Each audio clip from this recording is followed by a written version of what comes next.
नाज़रीन, निगरान हुकूमत अवाम के रिलीफ ॾियण में मुकम्मल तौर नाकाम नज़र अची रही है। सजावल ऐं भरपासे जे यूटिलिटी स्टोरनि ते अटो ऐं खंड अणलभ हुअण करे शहरी महांगे रेटनि ते दुकाननि तां शयूं ख़रीद करण ते मजबूर। वधीक तफ़सील मालूम करियूं था यूटिलिटी स्टोर ते मौजूद एसएस न्यूज़ जे रिपोर्टर अब्दुल रशीद ख़ासकली खां। जी अब्दुल रशीद, तफ़सीलनि खां आगाह कंदा।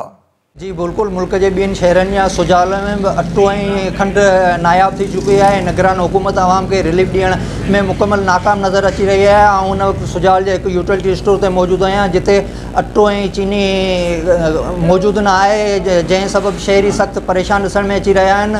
महांगे रेटनि ते ओपन मार्केटनि में अटो 180 रुपए खां 190 रुपया किलो, जॾहिं त चीनी 200 रुपया ख़रीद करण ते मजबूर आहिनि। उन हवाले सां जॾहिं असांजी शहरीनि सां ॻाल्हि ॿोल थी त शहरीनि जो चवणु आहे त ओपन मार्केट में महांगाई जो जुन लथल आहे।